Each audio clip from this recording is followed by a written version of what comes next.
Ngayong araw ay naisipan namin mag-bike sa malapit. Kailangan na rin namin kasi mag-exercise para maging healthy. Sa una guys, nag-i-enjoy pa kami. Maya-maya lang hindi ko na nagugustuhan ng mga nangyayari. Kasi guys, sa taas ng inakyat namin halos hindi na kami makapedal. Pagdating kasi namin sa highest point halos hindi na kami makalakad. Hindi pala biro ang pagbabike. Budol ka, taas pala. Mababa lang yan, puro patag lang yan, tingnan mo. Taas oh. Grabe naman. Kaya naman isang araw, maaga nga pala akong gumising. Ngayong araw kasi ay magbabay kami sa malapit. Mag-helmet na rin pala ako para safe. Alas 6 nga pala ng umaga ang usapan namin. Habang wala pa yung mga kasama ko, pinunasan ko muna si Trip Trip. Syempre guys, wala pa rin pagbabago. Hindi ko pa rin kasi natatanggal yung kalawang nitong bike ko. Medyo pudpud na rin pala yung gulong ko sa harap at likod. Dahil sumisikat na ang araw, kailangan ko nang umalis. So paano guys? Tara!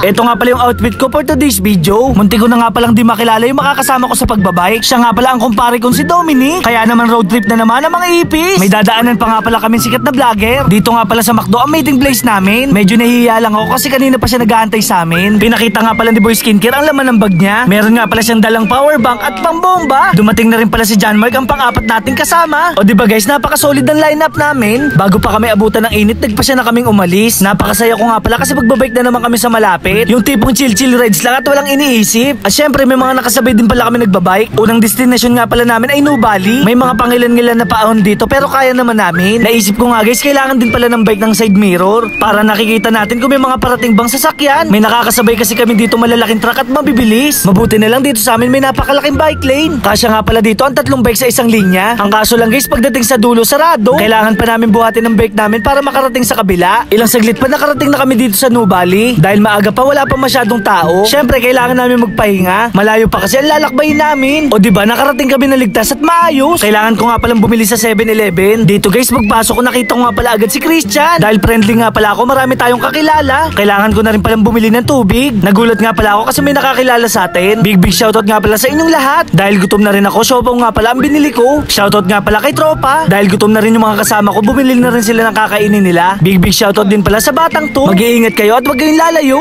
Dahil malayo pa yung pupuntahan namin, kailangan namin kumain. Gutom at uho kasi ang kalaban namin sa pagbabike. May natutunan nga pala ako kay Boy Skincare. Kasi siya guys, pit bar lang yung kinain niya. Nakakadagdag daw to ng energy. Binigyan naman ako ni paring Dominic ng Cloud9. Magagamit ko daw kasi to para mamaya. Bago kami umalis, may nagpa-picture pa sa akin. Char. Dahil nandito na rin kami sa Nubali, hindi ko na palalagpasin ang pagkakataon na to. Napakadami daw kasi ditong koi fish. Ang kaso lang guys, di isa wala ako makita. Mabuti pa sila, yung bike nila may mga lalagyan ng tubig. Samantalang ako wala man lang kahit isa. Syempre kailangan na namin umalis. May pupuntahan pa kasi kaming patag na lugar. Malapit lang pala yan dito sa Nubali. Kailangan dito guys mabagal lang ang takbuhan para safe tayo lagi sa pagbabike. Nakarating na nga pala kami dito sa Silang Cavite. Ang pupuntahan kasi namin guys yung Carjack Hills na tinatawag. Dahil newbie lang kami sa pagbabike, siguro naman kaya namin yun. Gagamitan lang namin yun na malulupit na teknik. Kaya na siguro ng skill set ko yun para makarating doon.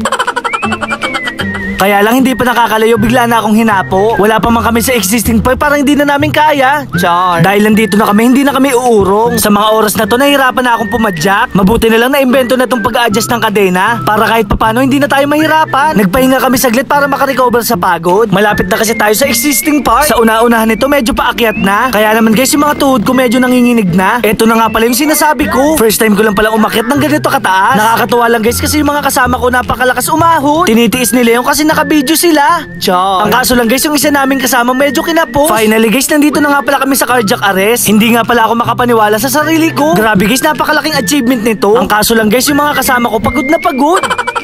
Muntik na nga rin pala akong sumuko pero eto nagawa namin. Habang nagpapahinga kami si Boy Skincare, hindi ko pa nakikita. Budol ka, taas pala. Mababa lang yan, puro patag lang yan, tingnan mo.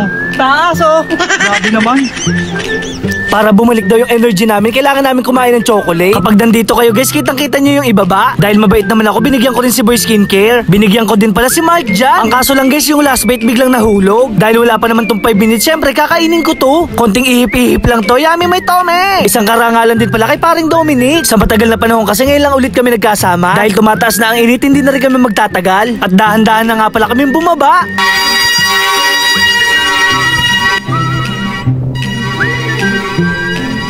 Grabe guys, yung preno ko muntik nang matanggal. Napakasarap nga pala ma-experience sa mga ganitong bagay. Nandito na nga pala kami sa bayan ng Kabuyaw. Medyo nanghihina na rin kasi kami at nagugutom. Napagpasyahan namin na kumain dito sa Mang Inasal. Tapos guys, pagpasok ko nandito rin pala yung iba nating tropa. Dahil gutom na kami, umorder na kami na masarap na manok. Eksakto naman guys, marami sila ditong promo. Ang kailangan lang ay pambayad. Habang naghahantay, nararamdaman ko na yung pagtitiis nila. Sa tabing mesa kasi namin guys, may kumakain na. Munti ko pa nga guys agawin yung manok ng isa. Char. Grabe guys, nandito na nga pala yung order ko. Napakalaking pitso. Kaya naman food trip na naman ang mga ipis. Guys, may tanong lang ako, nakakailan ba kayong rice dito sa Mang Inasal? Kasi guys, ako yung kabataan ko pa nakaka-13 ako na extra rice. Dahil nagkakaedad na tayo, hindi na pwede yun. Ang kaya ko na lang ay 3 hanggang 5. Masama din kasi inaabuso natin yung ating katawan. Rice po.